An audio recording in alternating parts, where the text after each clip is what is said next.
ಅಪರಾಧ ಪ್ರಕರಣ ತಡೆಗಟ್ಟಲು ಖಾಕಿ ಪಡೆಯಿಂದ ವಿನೂತನ ಕ್ರಮ. ಮೈಸೂರು ನಗರದ ಪ್ರಮುಖ ರಸ್ತೆ ಪಾರ್ಕ್ಗಳಲ್ಲಿ ರಾತ್ರಿ ಬೀಟ್ ಹಾಕಲಾಗುತ್ತೆ. ಎಲ್ಲ ಪೊಲೀಸ್ ಠಾಣೆಗಳ ವ್ಯಾಪ್ತಿಯಲ್ಲಿ ಖಾಕಿ ಪಡೆಯಿಂದ ಗಸ್ತು. ಕಮಿಷನರ್ ಸೀಮಾ ಲಾಟ್ಕರ್ ಮಾರ್ಗದರ್ಶನದಲ್ಲಿ ಕಾರ್ಯಾಚರಣೆ ನಡೆಯಲಿದೆ. ಡಿಸಿಪಿಗಳಾದ ಮುತ್ತುರಾಜ್ ಜಹನ್ವಿ ನೇತೃತ್ವದಲ್ಲಿ ಕಾರ್ಯಕ್ರಮವನ್ನು ಏರ್ಪಡಿಸಲಾಗಿದೆ. ವಾಕಿಂಗ್ ಬೈಕ್ ಮೂಲಕ ಬೀಟ್ ಅನುಮಾನಾಸ್ಪದ ವ್ಯಕ್ತಿಗಳನ್ನು ವಿಚಾರಣೆ ಮಾಡಲಾಗುತ್ತೆ. ರಸ್ತೆಗಳಲ್ಲಿ ಗುಂಪು ಸೇರುವ ಅಡ್ಡಗಳಿಗೆ ತೆರಳಿ ಮಾಹಿತಿ ಸಂಗ್ರಹ ಮಾಡ್ತಾರೆ. ಈ ಮೂಲಕ ಅಪರಾಧ ತಡೆಗೆ ಮೈಸೂರು ಪೊಲೀಸರು ಮುಂದಾಗಿದ್ದಾರೆ. ಸಾರ್ವಜನಿಕರ ಮಧ್ಯೆ ತೆರಳಿ ವಿಶ್ವಾಸವನ್ನು ಖಾಕಿ ಪಡೆ ಮೂಡಿಸ್ತಾ ಇರುವಂಥದ್ದು. ಎಸಿಪಿ, ಇನ್ಸ್ಪೆಕ್ಟರ್, ಸಬ್ ಇನ್ಸ್ಪೆಕ್ಟರ್ ಸೇರಿದಂತೆ ಸಿಬ್ಬಂದಿ ಭಾಗಿಯಾಗಿದ್ದಾರೆ.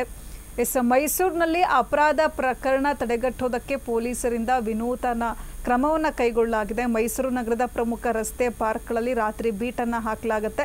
ಎಲ್ಲ ಪೊಲೀಸ್ ಠಾಣೆಗಳ ವ್ಯಾಪ್ತಿಯಲ್ಲಿ ಖಾಕಿ ಪಡೆಯಿಂದ ಗಸ್ತು ತಿರುಗಲಾಗುತ್ತೆ.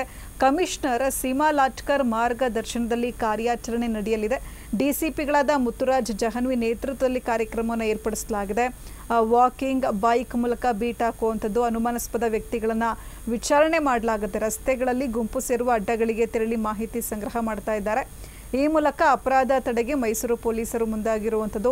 ಸಾರ್ವಜನಿಕರ ಮಧ್ಯೆ ತೆರಳಿ ಖಾಕಿ ಪಡೆ ವಿಶ್ವಾಸವನ್ನು ಮೂಡಿಸ್ತಾ ಇದೆ. ಎಸಿಪಿ, ಇನ್ಸ್ಪೆಕ್ಟರ್, ಸಬ್ ಇನ್ಸ್ಪೆಕ್ಟರ್ ಸೇರಿದಂತೆ ಹಲವು ಸಿಬ್ಬಂದಿ ಭಾಗಿಯಾಗಿದ್ದಾರೆ.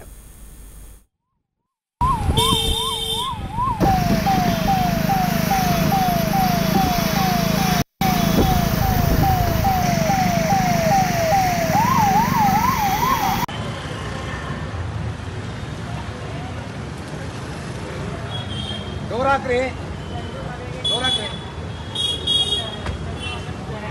ಆ ಕಡೆ ಕೈಯಾರ ಅಲ್ಲಾಡ್ಸಿದ್ರೆ ಏನೋ